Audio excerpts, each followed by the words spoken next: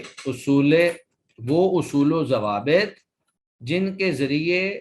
کسی بھی حدیث کے متن کو یا کسی بھی حدیث کی سند کو قبول کرنے یا نہ قبول کرنے کا علم ہوتا ہے کہ یہ حدیث جو ہے اس کو قبول کیا جائے گا یا نہیں کیا جائے گا، اس کی سند کو قبول کیا جائے گا یا نہیں کیا جائے گا۔ آگے ہے اس کا موضوع پھر وہی بحیثیت مقبول اور غیر مقبول سند اور متن اس کا موضوع ہے، یعنی مقبول اور غیر مقبول کے اعتبار سے سند، حدیث کی سند اور متن جو ہے یہ اس کا موضوع ہے۔ بسا اوقات سند کے اندر کوئی ایسی خرابی آ جاتی ہے جس کی وجہ سے حدیث جو ہے وہ موضوع بن جاتی ہے، یعنی ضعیف ہو جاتی ہے، اور بسا اوقات سند تو صحیح ہوتی ہے لیکن اس کا جو متن ہے اس کے اندر ایسا موضوع آ جاتا ہے جو صحیح، اپنے سے زیادہ صحیح احادیث کے خلاف ہوتا ہے اور پھر اس کے اوپر عمل نہیں کیا جا سکتا۔ اس کے بعد نمبر 3، اس کا نتیجہ اور اس کا فائدہ کیا ہے؟ صحیح اور ضعیف میں فرق واضح ہوتا ہے، یعنی اس علم کا یہ فائدہ ہے، اس کا نتیجہ یہ ہے کہ صحیح حدیث اور ضعیف حدیث میں فرق جو ہے وہ ہو جاتا ہے، یا صحیح اور ضعیف احادیث میں امتیاز کرنے کا طریقہ سامنے آ جاتا ہے۔ نمبر 4، حدیث کس کو کہتے ہیں؟ اب ایک لفظ ہوتا ہے حدیث، ایک لفظ ہوتا ہے خبر، اور ایک لفظ ہوتا ہے اثر۔ تو ان تینوں کے الگ الگ معنی جو ہیں وہ یہاں پر بیان ہوتے ہیں۔ کئی جگہ پر پڑھتے ہیں جی آثار یا اخبار یا احادیث۔ تو حدیث کا لغوی معنی یہ ہے جدید اور نئی چیز، کسی بھی نئی اور جدید چیز کو حدیث آپ کہہ سکتے ہیں۔ اس کی جمع احادیث آتی ہے، خلاف قیاس آتی ہے، یعنی حدیث کی جمع احادیث آتی ہے۔ تو یہ کوئی اصول نہیں ہے کہ اس کی جمع احادیث ہی آئے، بغیر اصول کے احادیث، یعنی انہوں نے گرامر نحو کا مسئلہ بیان کیا ہے کہ حدیث کی جمع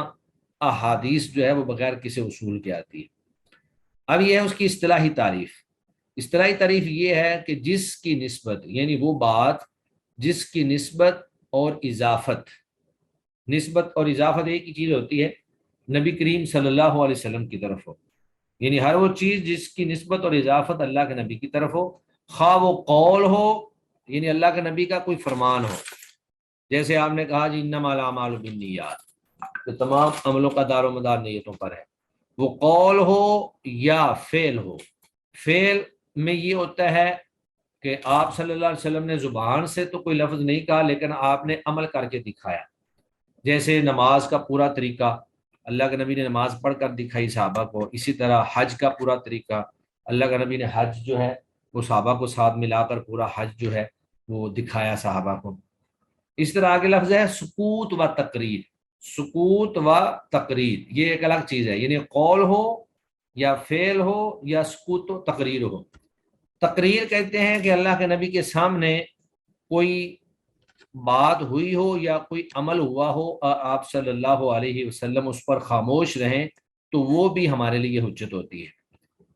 یا صفت و خوبی، صفت و خوبی ہو۔ صفت سے مراد یہ ہے کہ اللہ کے نبی کی کوئی صفت ہو، آپ کی کوئی عادت مبارکہ ہو کہ آپ صلی اللہ علیہ وسلم جو ہے وہ مسواک کثرت سے کیا کرتے تھے، یا آپ صلی اللہ علیہ وسلم کوئی بھی کام جو ہے وہ کیا کرتے تھے، تو وہ اگرچہ فعل میں بھی آ جاتا ہے لیکن وہ صفت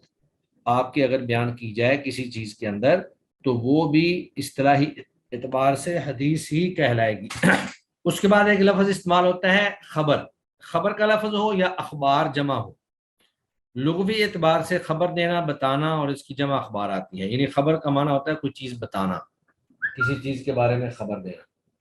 اصطلاح میں اس بارے میں 3 قول ہیں کہ اصطلاحی اعتبار سے خبر سے کیا مراد ہے۔ پہلا نمبر تو یہ ہے کہ یہ حدیث کے ہی مترادف ہے، یعنی لفظ خبر جو ہے وہ حدیث کے مترادف ہے۔ حدیث اور خبر ایک ہی چیز کے 2 نام ہیں، یعنی حدیث اور خبر کے اصطلاحی معنی و مفہوم ایک ہی ہیں۔ دوسرا اس میں قول یہ ہے کہ خبر حدیث کے مخالف ہے۔ حدیث وہ ہے جو نبی کریم صلی اللہ علیہ وسلم سے منقول ہو کر آئے، اور خبر وہ ہے جو غیر سے منقول ہو کر آئے، یعنی خبر وہ ہے جو اللہ کے نبی کے علاوہ کسی سے منقول ہو، اور حدیث وہ ہوگی جو آپ صلی اللہ علیہ وسلم سے منقول ہو۔ اور تیسرا اس میں قول یہ ہے کہ خبر جو ہے حدیث سے عام ہے، یعنی حدیث وہ ہے جو اللہ کے نبی سے منقول ہے، اور خبر وہ ہے جو آپ سے منقول ہو یا آپ کے علاوہ کسی اور سے منقول ہو، تو دونوں طرح کی چیزیں جو ہیں وہ اس میں آ سکتی ہیں۔ اور تیسرا لفظ استعمال ہوتا ہے اثر۔ لغوی اعتبار سے اثر کا معنی ہوتا ہے باقی ماندہ شے یا کسی شے کا باقی رہ جانے والا نشان، لیکن اصطلاح میں اس کے بھی دو معنی ہیں، دو قول ہیں اس میں۔ پہلا قول تو یہ ہے کہ اثر بھی حدیث کے ہم معنی اور مترادف ہے، یعنی دونوں کے اصطلاحی معنی و مفہوم ایک ہی ہیں۔ اور دوسرا یہ ہے کہ حدیث کے مخالف ہے، یعنی اثر وہ قول یا فعل ہے جو صحابہ یا تابعین کی طرف منسوب ہو اور ان کی طرف مضاف ہو۔ تو بنیادی طور پر یہ تین الفاظ جو ہیں آج ہم نے پڑھے ہیں، بلکہ بنیادی اصطلاحات میں پہلے نمبر پر علم مصطلح کی تعریف، علم مصطلح کا موضوع، علم مصطلح کا فائدہ، اور اس کے بعد پھر حدیث، خبر اور اثر، ان تینوں کا معنی اور مفہوم، اور اس سے پہلے پھر اس علم پر لکھی جانے والی چند کتابیں۔ چونکہ یہ سارے اصول ہیں، جس طرح گرامر اور نحو اور صرف کے اصول ہوتے ہیں، تو ان میں آپ نے کوشش کرنی ہے کہ ان کو اچھی طرح سے ریوائز کر کے یاد کر کے آپ نے آنا ہے۔ انشاءاللہ اب میں اس کو جو ہے کچھ نہ کچھ سنا بھی کروں گا۔ چلیں جی، سبحانک اللہم و بحمدک، اشہد ان لا الہ الا انت، استغفرک و اتوب الیک۔ السلام علیکم ورحمۃ اللہ وبرکاتہ۔